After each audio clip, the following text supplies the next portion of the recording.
Cordial saludo a todas las personas que nos siguen a través de nuestra página de YouTube de Reuma Javeriana. El día de hoy tenemos para ustedes una actividad muy especial. Les habla Juan David Urriago, fellow de segundo año de reumatología de la Pontificia Universidad Javeriana y del Hospital Universitario San Ignacio. Y el día de hoy nos acompaña el doctor Andrés Ricaurte Fajardo. Él es médico residente de neurología y en esta ocasión nos va a hablar de compromiso del sistema nervioso en pacientes con síndrome de Sjögren. Bienvenido, doctor Andrés, y adelante. Muchas gracias, doctor Juan David, y buenos días a todos. El día de hoy, como mencionó el doctor Juan David, vamos a hablar del compromiso del sistema nervioso central y periférico en el síndrome de Sjögren. Y para empezar, hablando de este fascinante tema, es importante definir a la enfermedad o al síndrome de Sjögren, que se define como una enfermedad autoinmune y crónica caracterizada por la infiltración linfoplasmocitaria y la destrucción de las glándulas exocrinas y el epitelio, que genera en general boca seca, ojo seco, hiperreactividad de los linfocitos B. Recordar que esta es una enfermedad que puede generar manifestaciones glandulares dadas por los síntomas secos que acabo de mencionar, pero también eso es tan solo la punta del iceberg, dado que el síndrome de Sjögren puede generar síntomas o manifestaciones extraglandulares en otros sistemas como las articulaciones, el pulmón y el sistema nervioso central, como lo vamos a hablar en algunos momentos. Pues bien, el síndrome de Sjögren se clasifica también como primario y secundario, siendo primario cuando no tiene asociación a otras enfermedades y secundario cuando se presenta en asocio a otras enfermedades autoinmunes como el lupus eritematoso sistémico, la artritis reumatoidea o la esclerosis sistémica.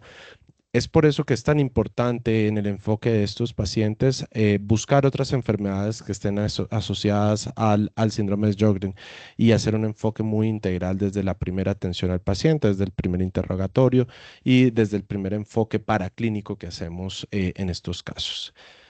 Es importante hablar de la epidemiología. En cuanto a la epidemiología, en cuanto a la epidemiología global, pues varía en todo el mundo. En general, esta es una enfermedad que es mucho más frecuente en mujeres, es más severo en hombres, sin embargo, y el 1% se diagnostica en la infancia. Los pacientes, como en el lupus eritematoso sistémico y como en otras enfermedades autoinmunes, los pacientes con raza negra tienen un factor, eso es un factor de mal pronóstico y suelen ser enfermedades un poco más agresivas, más difíciles de controlar y con manifestaciones mucho más complicadas.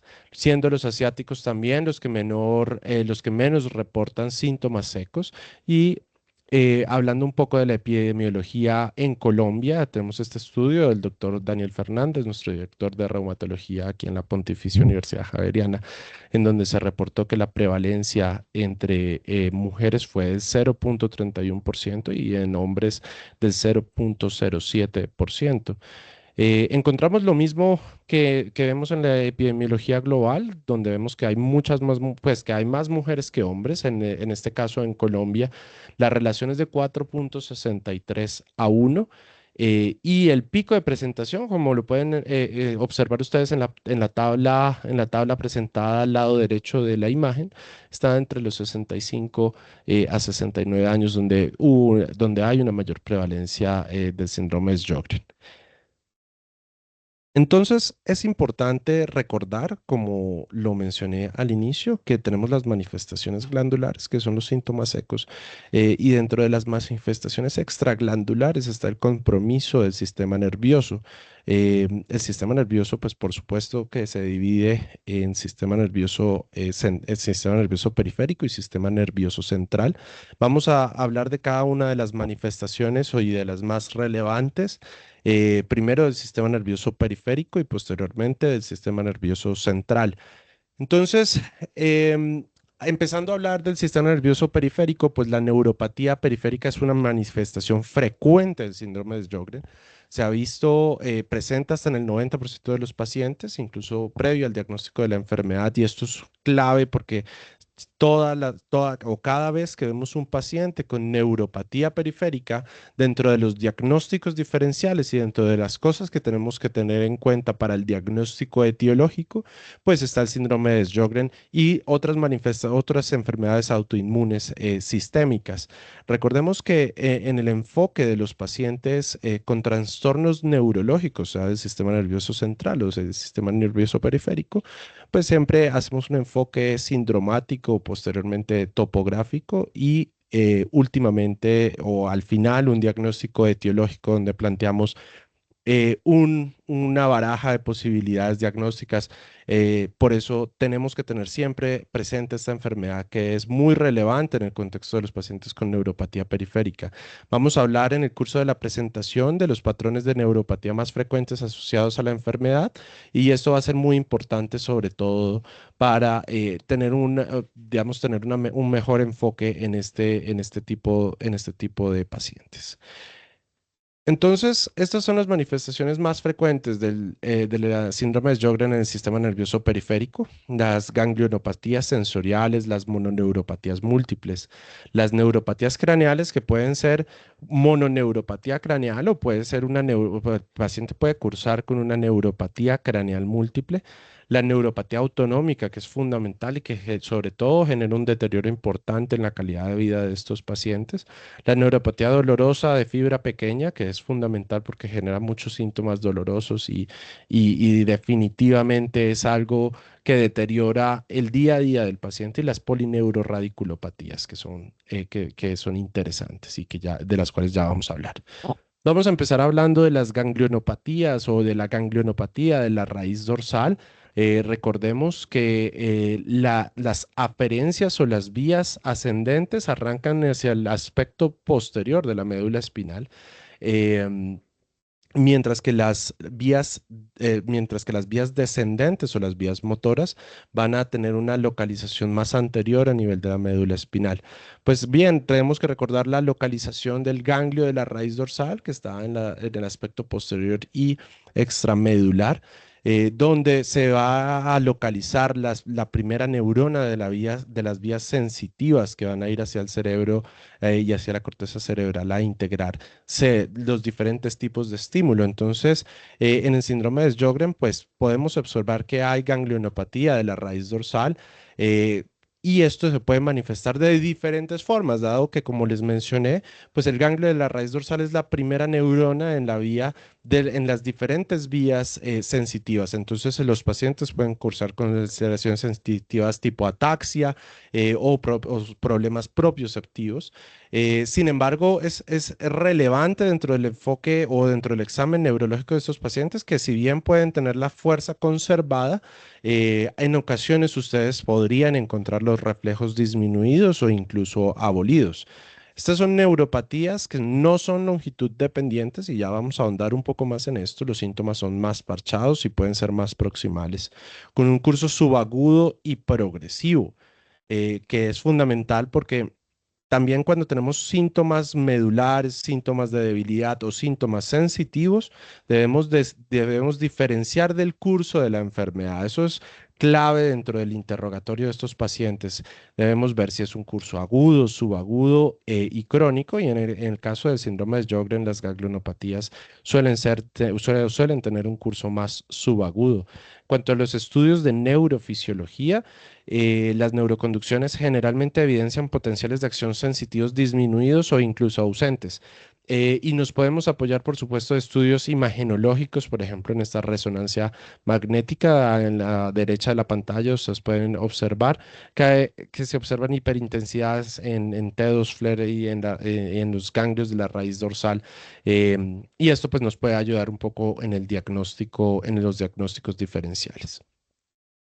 Entonces, ahondando un poco más en cuanto a las neuropatías periféricas, la neuropatía dolorosa de fibra pequeña se presenta más o menos en el 20% de los casos o de los pacientes con síndrome de Sjögren.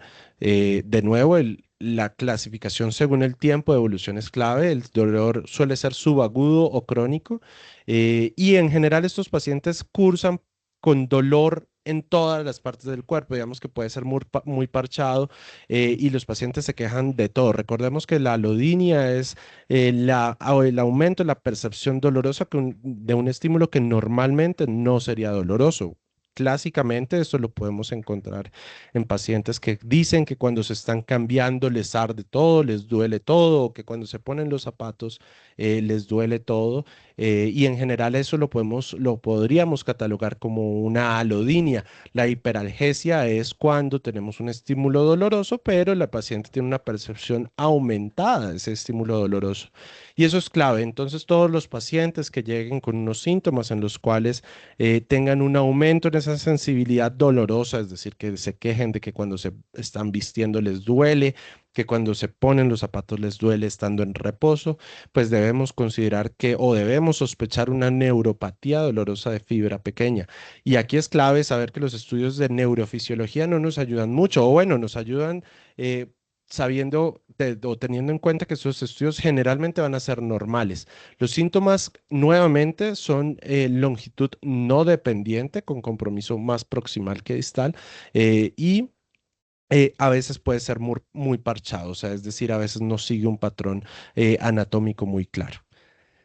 Tenemos también las polineuropatías sensitivas o la polineuropatía sensitiva axonal distal, que es la forma más frecuente de neuropatía en el síndrome de Sjögren. Tiene un curso crónico, una progresión lenta, esto puede avanzar en meses o años. Suele afectar los miembros inferiores y causa las molestias habituales de una polineuropatía, que son las parestesias y los síntomas sensitivos, en este caso simétricos, y ya vamos a hablar por qué es tan importante indagar con mucho detalle el inicio de los síntomas digamos, el inicio de los síntomas, cómo fueron progresando y cómo es la actualidad en cuanto a los síntomas sensitivos de los pacientes. Esto se da en general por una necrosis vascular de los nervios periféricos, y en general es clave saber, digamos, el tip sería evaluar cómo iniciaron los síntomas, si iniciaron de forma simétrica o asimétrica. En las polineuropatías sensitivas axonales distales, los síntomas aparecen de forma simétrica y más distales, más en bota y en guante, que eso es una forma de diferenciarlos, porque recordemos que las otras, las que hemos hablado previamente, pueden ser más proximales y pueden ser más asimétricas o parchadas sin seguir un patrón fijo. Entonces, esto es clave en el interrogatorio de estos pacientes. Tenemos la mononeuropatía múltiple, es supremamente frecuente, que tiene una prevalencia del 12 al 50% en pacientes con síndrome de Sjögren. Aquí la clave es, bueno, en general se cursa con un déficit motor y o sensitivo en la distribución del segmento afectado. El curso puede ser agudo o subagudo con marcado dolor asociado y no debe confundirse con otros diagnósticos diferenciales como por ejemplo el síndrome de Guillain-Barré. La clave aquí es preguntar de nuevo el inicio de los síntomas. Los pacientes generalmente se quejan de que, por ejemplo, tienen una pérdida en la fuerza en el miembro superior, en el miembro inferior izquierdo, ascendente. Posteriormente al mes le aparece la pérdida de la fuerza en el miembro inferior contralateral, luego en el brazo, luego en el brazo de un lado, luego en el brazo del otro. De repente, cuando llega a la consulta de ustedes, ya puede tener una neuropatía que aparentemente es simétrica, pero ha tenido un curso asimétrico, y eso es fundamental. ¿De dónde venimos, dónde estamos y hacia dónde vamos? Siempre esto es fundamental en el interrogatorio y siempre debemos indagarlo con muchísimo detalle. Dentro de los hallazgos al examen clínico, en estos pacientes es fundamental explorar los reflejos. eh, tanto de los miembros superiores como de los miembros inferiores. Por supuesto, un examen neurológico completo nos ayuda a diferenciar nos ayuda a descartar otros diagnósticos, como por ejemplo el síndrome de Guillain-Barré, que les decía que es una polineuropatía que en general es más simétrica, distal también, pero siempre simétrica y generalmente con compromiso de los reflejos, mientras que en la mononeuropatía múltiple los reflejos pueden estar conservados o incluso normales, y eso nos puede ayudar a dar algunas luces en cuanto al diagnóstico. Recordar que todo paciente que llegue con una mononeuropatía múltiple, uno debe tener algunas cosas en la cabeza. Siempre pensar en VIH, siempre pensar en vasculitis, siempre pensar en patologías autoinmunes, en este caso en el síndrome de Sjögren, que como vemos la prevalencia es importante, alcanza hasta el 50% de los pacientes con síndrome de Sjögren pueden cursar con mononeuropatía múltiple. Entonces, la clave es un excelente interrogatorio y un examen neurológico detallado con un énfasis en los reflejos nos puede ayudar a diferenciar y a dar un diagnóstico preciso de la enfermedad o, por supuesto, asociado a los estudios de neurofisiología que nos pueden dar muchas luces y nos pueden ayudar a llegar a este diagnóstico. La neuropatía autonómica, como se los mencionaba previamente, genera muchos síntomas, genera un compromiso importante en cuanto a deterioro de calidad de vida de los pacientes. En general se manifiesta con hipotensión ortostática, puede cursar con arritmias, con desórdenes en la motilidad gastrointestinal, disfunción vesical, disfunción secretomotora e incluso anormalidades pupilares si el compromiso es más arriba en el sistema nervioso periférico. Puede ocurrir hasta en el 50% de los pacientes con síndrome de Sjögren, es causado por un bloqueo muscarínico y se suele asociar muy frecuentemente con otras manifestaciones neurológicas del síndrome de Sjögren. Entonces, el mensaje de esta diapositiva es que es fundamental preguntar en el día a día el paciente cómo se está sintiendo con los cambios de posiciones. Esto son movimientos que hacemos todos los días, todo el día, y que a veces puede pasar desapercibido en las quejas de los pacientes, pero siempre debemos hacer mucho énfasis en el inicio del día, cuando el paciente se va a bañar, cuando está en el baño y se va a parar siempre debemos preguntar si tiene cambios, si tiene síntomas, si tiene palpitaciones, si se siente decaído cuando se para. Siempre esto nos va a dar algunas luces de si los pacientes están haciendo disautonomías y asociado a esto, fundamental explorar si existe algún otro compromiso motor y sensitivo, dado que como lo mencioné, se suele asociar a otras manifestaciones del sistema nervioso periférico de la enfermedad. La neuropatía craneal, la neuropatía craneal puede presentarse como una mononeuropatía craneal o como una neuropatía craneal múltiple. Es más habitual la neuropatía craneal múltiple. La más frecuente es la neuropatía sensitiva del nervio trigémino, del quinto par, y la neuropatía craneal múltiple, si bien es poco frecuente, se ha descrito compromisos que puede ser primero del quinto par, tercer par, cuarto par, séptimo par, octavo, décimo y doceavo par craneal. Se ha descrito también del séptimo y del octavo, sin embargo, con mucha menor frecuencia. Entonces, aquí la clave siempre va a ser una revisión por sistemas muy completa. Entonces, siempre explorar síntomas de los pares bajos. Entonces, preguntarle a la persona, primero, si ha tenido visión doble. No, y ahí no me estoy refiriendo a los pares bajos, sino más hacia los oculomotores.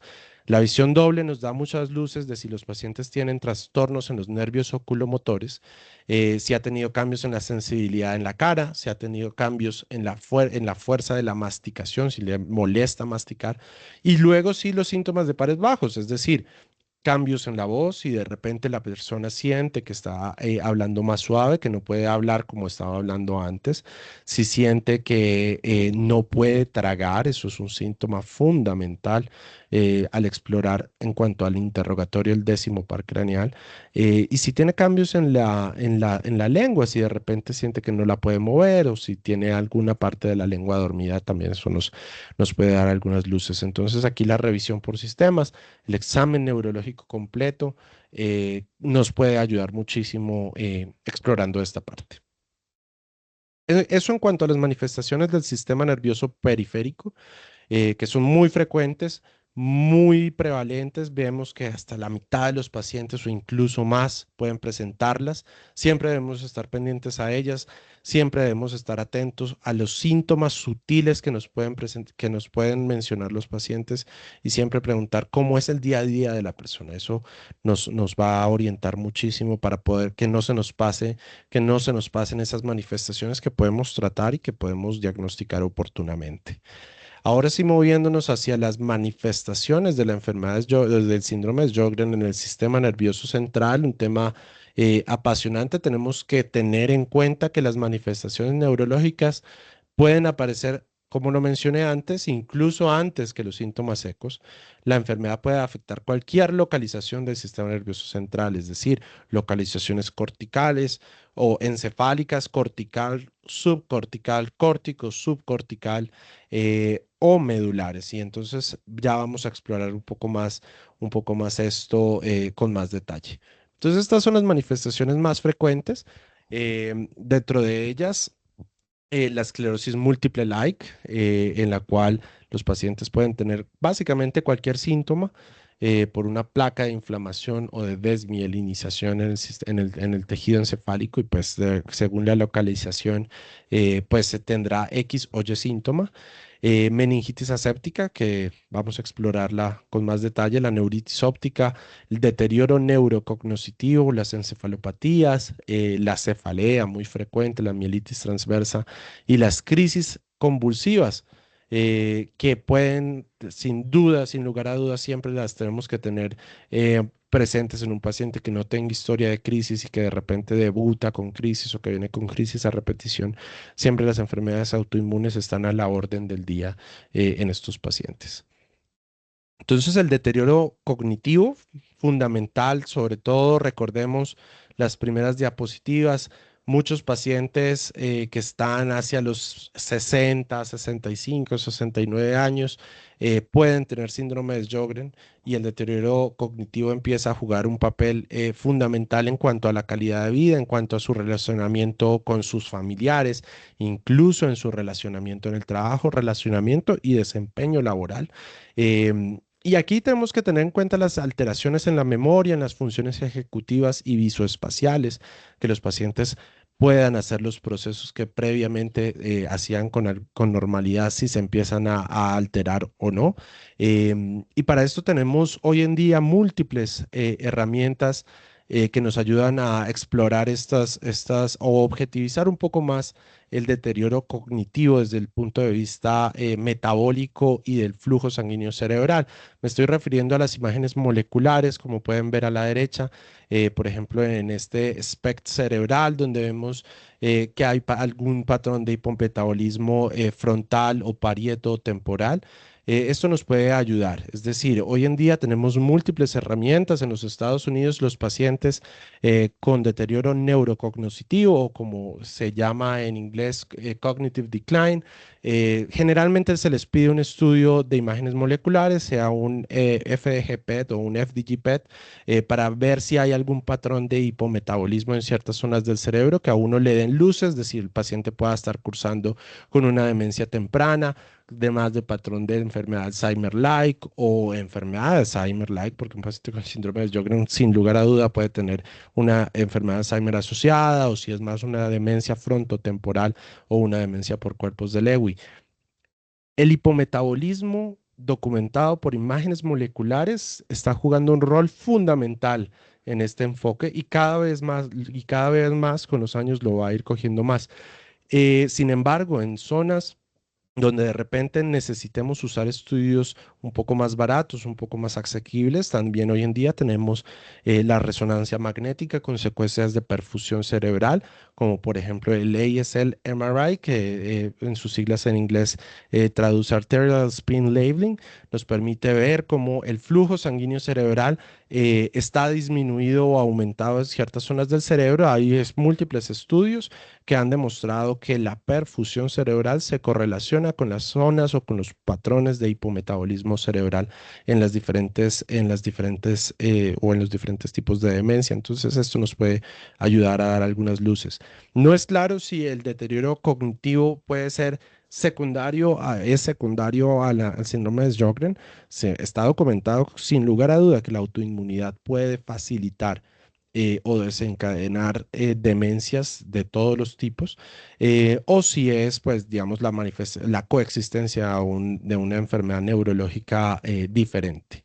Entonces, esto en cuanto al deterioro cognitivo, la meningitis aséptica, siempre debemos pensarla en pacientes que nos lleguen, como mencioné al inicio, siempre nosotros hacemos un diagnóstico sindromático, topográfico y etiológico, pacientes que lleguen con dolor de cabeza, o con cambios agudos o subagudos en el comportamiento, es decir, con un síndrome un síndrome meningio, un síndrome encefalítico o un síndrome meningoencefálico, debemos considerar la meningitis aséptica como un diagnóstico diferencial que al final del día termina siendo un diagnóstico de descarte, es decir, paciente que nos llega con dolor de cabeza o con cambios en el comportamiento o con la combinación de ambas, debemos descartar que tenga primero una meningitis infecciosa, debemos hacerle una punción lumbar, pero por supuesto con previa verificación de que no haya contraindicaciones para la misma, a ver si hay un componente infeccioso en el líquido cefalorraquídeo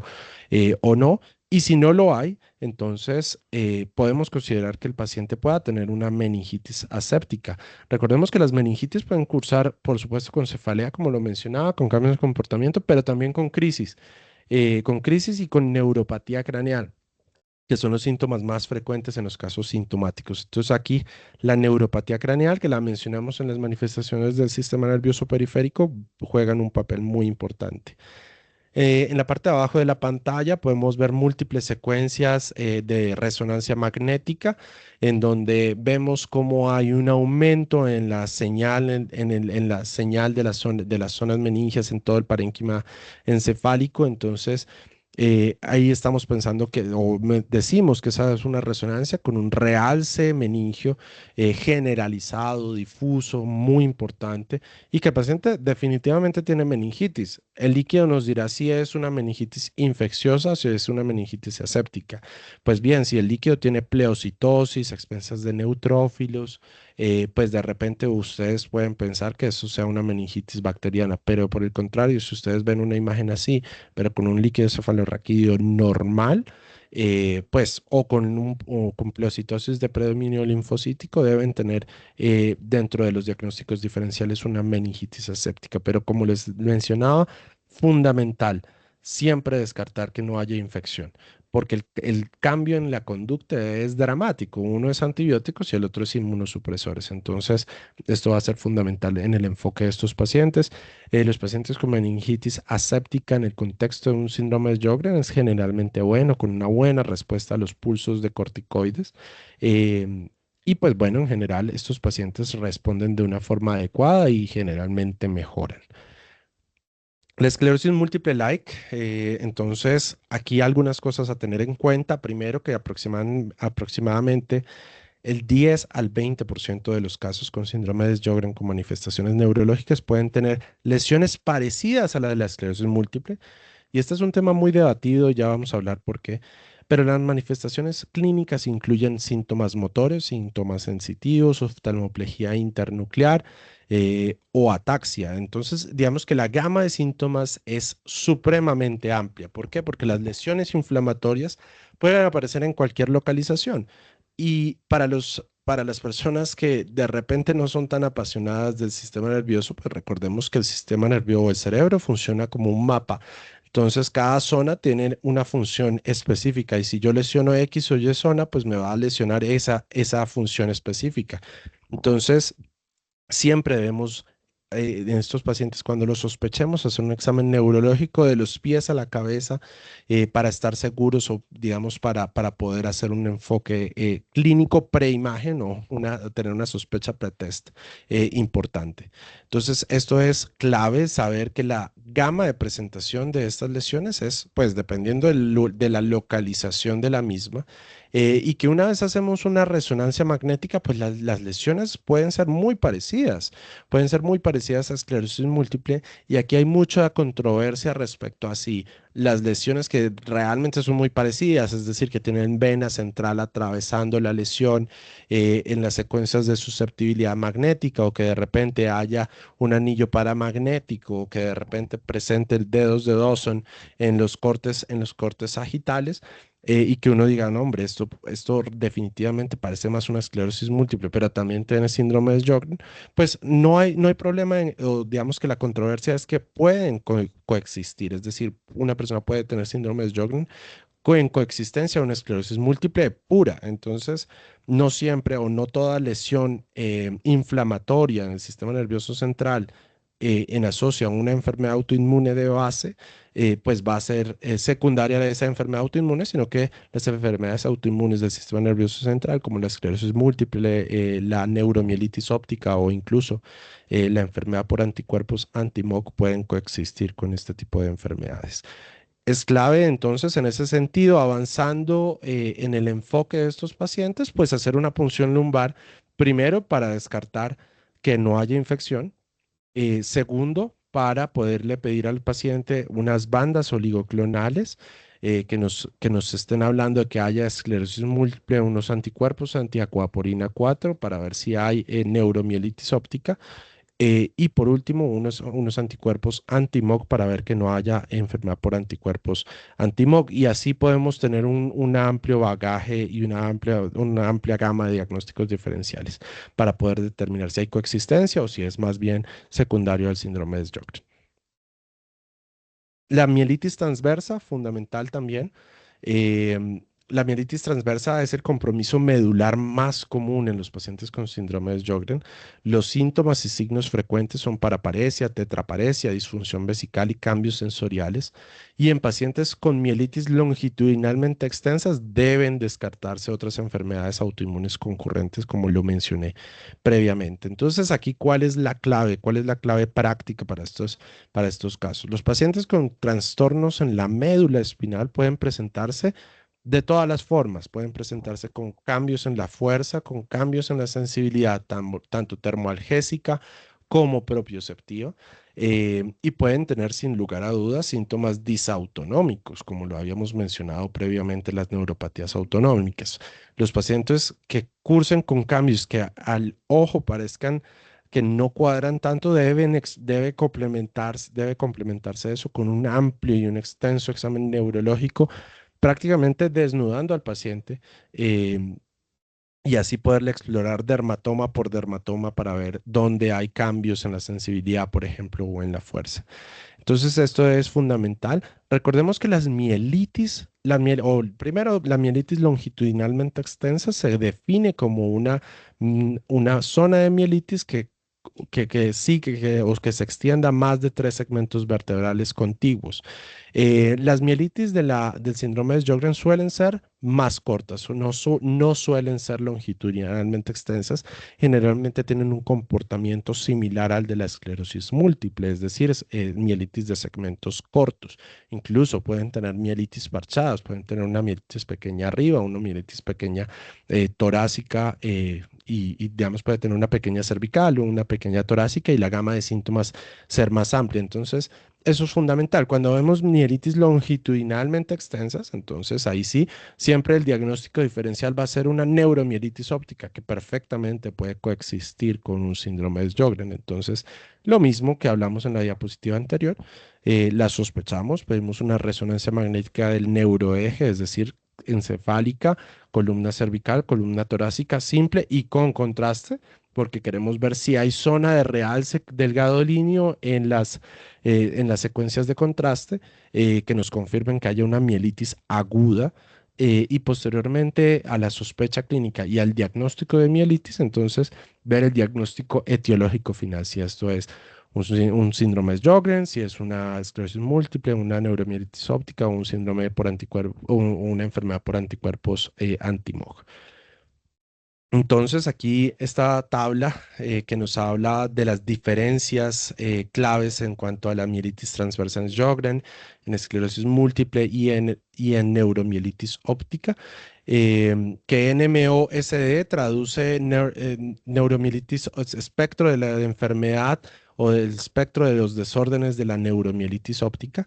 Y entonces aquí es fundamental saber que el curso de la mielitis en síndrome de Sjögren es más subagudo, mientras que en esclerosis múltiple puede ser agudo o puede ser subagudo, pero en la neuromielitis óptica es mucho más agudo y mucho más severo. O sea, estas lesiones de neuromielitis óptica son supremamente agresivas. Em, También, entonces, el síndrome de Sjögren, la mielitis puede tener un curso más no longitudinalmente extenso, pero también a veces puede tener algunas longitudinalmente extensas. La disfunción autonómica es más frecuente en el síndrome de Sjögren. En la resonancia magnética, pues las lesiones sí definitivamente se pueden ver muy parecidas, es decir, con una alta señal en las secuencias con gadolinio intramedulares que nos confirman que es aguda, y los anticuerpos, pues anticuerpos anti-Ro que son frecuentes, anti-Ro y anti-La. El pronóstico es bueno en general con los tratamientos compulsos con metilprednisolona, y en general estos pacientes evolucionan de una forma adecuada, mientras que, por ejemplo, los pacientes con neuromielitis óptica no tienen una tan buena respuesta al manejo con corticosteroides. Generalmente hay que hacerles también, en asocio a la terapia corticosteroidea, hacerles plasmaféresis. La neuritis óptica, que es otro gigante de los trastornos inflamatorios del sistema nervioso central, pues puede ser incluso la primera manifestación de la enfermedad del síndrome de Sjögren. Sus mecanismos patogénicos parecen estar relacionados con una combinación de procesos vasculíticos y desmielinizantes inflamatorios. Em, y la neuritis óptica, entonces, el primer mensaje que quiero dejarles es que la neuritis óptica es el síntoma de algo más grande. A veces pensamos que la neuritis óptica es el diagnóstico final, pero no, la neuritis óptica y la mielitis aplica también para la mielitis transversa. Pues listo, hacemos un diagnóstico de neuritis o de mielitis, pero eso nos está diciendo que hay una enfermedad mucho más grande detrás. Entonces, esas enfermedades más grandes detrás pueden ser esclerosis múltiple, neuromielitis óptica, enfermedad por anticuerpos anti-MOG o enfermedades autoinmunes como síndrome de Sjögren, lupus eritematoso sistémico, enfermedad de Behçet, o algunas otras. Entonces, eso es lo más importante, dar con la causa final, cuál es la enfermedad más grande que está generando ese compromiso inflamatorio en el sistema nervioso central. Entonces, aquí en estas imágenes vemos en esta oftalmoscopía, como en la papila óptica se pierde toda la regularidad de los bordes. Vemos unos bordes mal definidos con hemorragia en la papila, incluso en la otra con algo de palidez en la misma, pero lo clave es aquí mirar la papila, que tenga unos bordes muy regulares y que no tenga papiledema. Entonces, recordemos que el papiledema aquí, o la papilitis también, nos está hablando de una neuritis óptica anterior. Las neuritis ópticas se pueden dividir en anterior o retrovulvar. Las anteriores con compromiso en la oftalmoscopía, y las retrovulvares en los pacientes que tienen una oftalmoscopía normal. Entonces, no todas las neuritis ópticas pues van a tener compromiso del fondo de ojo. Entonces esto es clave saberlo, porque el nervio óptico tiene múltiples segmentos, y dependiendo de si no está en su porción intraocular, si por ejemplo está en su porción intracanalicular o su porción intracraneal, pues el fondo de ojo va a ser normal. En las imágenes, en las secuencias de resonancia de abajo vemos una secuencia con gadolinio en la cual hay un realce del nervio óptico en ambas, que son secuencias con gadolinio, vemos un T1 con contraste, en la cual hay realce con el medio de contraste en el nervio óptico anterior. Corto, segmento corto, que no compromete más de los 2/3 del nervio óptico, lo cual la catalogaría como una neuritis longitudinalmente extensa, que no es el caso de esta imagen, y que se parece mucho a la de una esclerosis múltiple. Realmente esa sería la neuritis que uno puede ver en una esclerosis múltiple sin ningún problema. Y la clave va a ser en el enfoque paraclínico que uno haga con los anticuerpos. Entonces, aquí les traigo la presentación de la neuritis asociada a síndrome de Sjögren. Puede ser insidiosa, incluso subaguda, parecida a la de la enfermedad, a la de la esclerosis múltiple, mientras que la neuromielitis óptica es, de nuevo, muy aguda y muy severa. Es decir, la neuromielitis óptica genera compromiso severo de la visión. Eso es clave saberlo. Incluso la neuromielitis óptica genera un compromiso bilateral de los, digamos, una neuritis bilateral, que es mucho más, siempre pensar en neuromielitis óptica cuando ustedes tienen una neuritis óptica bilateral, mientras que cuando es unilateral, más en mujeres, o más en mujeres jóvenes, con un compromiso no tan severo de la visión. Entonces se debe pensar más en esclerosis múltiple y en el otro espectro de enfermedades autoinmunes como síndrome de Sjögren o lupus. Em, El dolor ocular, pues, en síndrome de Sjögren, la neuritis asociada al síndrome de Sjögren suele ser leve o incluso ausente. Em, y pues las lesiones desde el punto de vista imagenológico son muy parecidas. Lo único es evaluar si existe una lesión longitudinalmente extensa o no. Eso sería la clave desde el punto de vista imagenológico y el pronóstico en general es bastante bueno con con el manejo con corticosteroides. Y listo, para finalizar, recordar entonces lo que hemos hablado. Esta es una enfermedad sistémica, heterogénea y en la cual necesita que el médico se fije en todos los detalles, porque puede afectar desde la punta de desde el pelo de la cabeza hasta la punta del dedo del pie. Y a partir de ahí, entonces uno tiene que indagar sistema por sistema, explorar si hay solo manifestaciones glandulares o si existen manifestaciones extraglandulares. A nivel del sistema nervioso central, pues podemos tener manifestaciones de la enfermedad que pueden ser crónicas, que pueden ser subagudas, pero que también están las agudas, que se catalogan como urgencias neurológicas. Es decir, si tenemos un paciente con neuritis óptica o con mielitis transversa, estos pacientes tenemos que tratarlos urgente con pulsos de metilprednisolona, sea para salvarles la fuerza, salvarles la sensibilidad y salvarles los ojos cuando tienen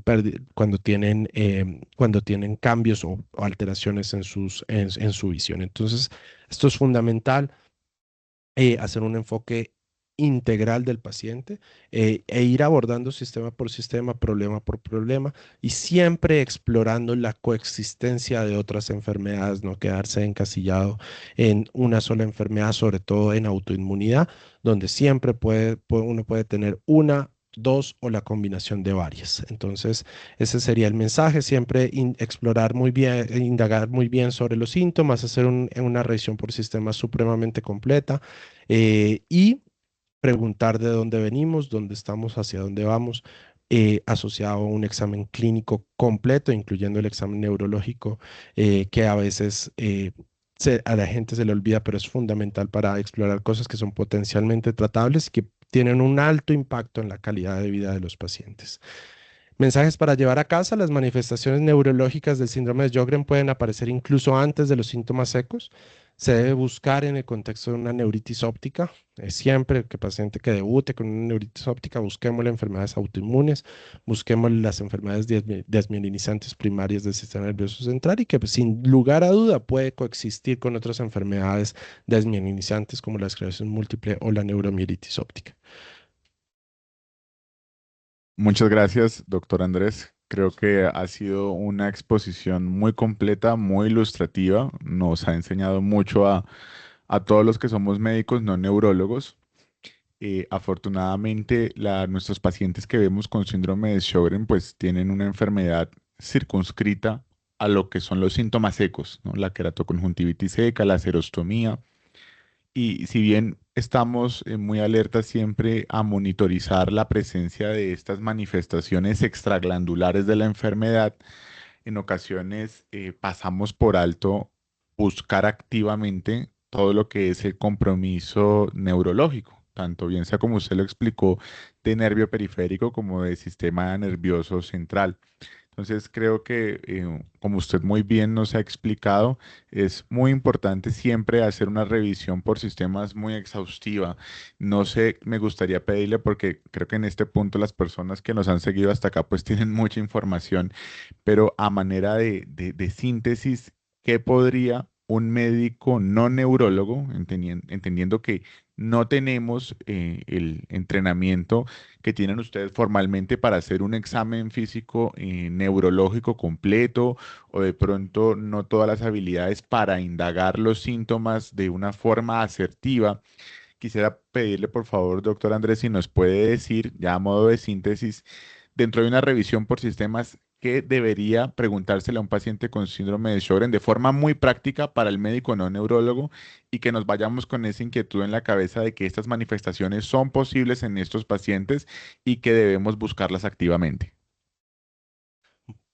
Bueno, doctor Urriago, muchas gracias por la pregunta. Y realmente entonces tenemos que ver el contexto, si nos llega a la consulta o si nos llega a urgencia. Si nos llega a la consulta, entonces con síntomas de repente más crónicos o que viene simplemente un control, preguntemos siempre cómo está el día a día del paciente, es decir, cómo está la sensibilidad. Señor, cuando usted o señora, cuando usted se cambia, tiene algún tipo de dolor, los zapatos, la planta de los pies le duele con algún tipo de zapatos en particular o de repente ahora usted está necesitando usar chanclas todos los días. A veces los pacientes se olvidan o piensan que es por vejez o piensan que es por cualquier otra cosa y no le ponen atención a eso. O sea, siempre esos síntomas sutiles del día a día.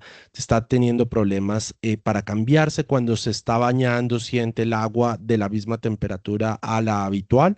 Cuando se va a parar de la cama, usted siente que se está mareando, que se está de repente desgonzando, como dicen los pacientes. ¿Cómo ha estado la visión? ¿Ha tenido de repente cambios que le hayan llamado la atención en la visión? Pues, sobre todo porque los pacientes usan gafas con gran frecuencia a estas edades y de repente esos cambios visuales se pueden no ponerles mucha atención. Siempre preguntemos cómo está la visión. La visión es fundamental en estos pacientes. La sensibilidad, sobre todo en la ducha, cómo está cuando se levanta y si la ropa les está molestando, si están necesitando. A veces llegan con que no, que ya no puedo ponerme ropa de tal tipo, sino que solo de algodón porque les irrita mucho menos, pero normalmente no debería irritarles. Y en el contexto de urgencias, sí, fundamental, clave y que cambie el pronóstico, preguntar si ha tenido compromiso de repente en los últimos días usted siente que se le está saliendo el chichillo, se le está saliendo el popó. Mucho cuidado con esos pacientes que pueden ser una manifestación de mielitis transversa y que se vuelve una urgencia neurológica. Estos pacientes hacen mucha disautonomía, son supremamente traicioneros en el contexto agudo. Entonces, esas disautonomías en el contexto agudo, cuando uno sospecha una mielitis, mucho cuidado, sobre todo para algunos especialistas que no tienen turnos de noche. Si ustedes tienen sospecha de que el paciente tiene mielitis y síntomas disautonómicos, incluso mejor dejarlo en el área de reanimación o en el área de UCI, porque estos pacientes en cualquier momento hacen un deterioro agudo, agudo o hiperagudo. Eso sería todo. Bueno, Andrés, muchísimas gracias. Creo que hemos aprendido muchísimo con esta charla. Esperamos igualmente que las personas que nos siguen la encuentren muy útil en cualquier nivel de formación que se encuentren. La idea es pues que estos esfuerzos de educación que se hacen desde el posgrado de reumatología pues lleguen a muchas personas.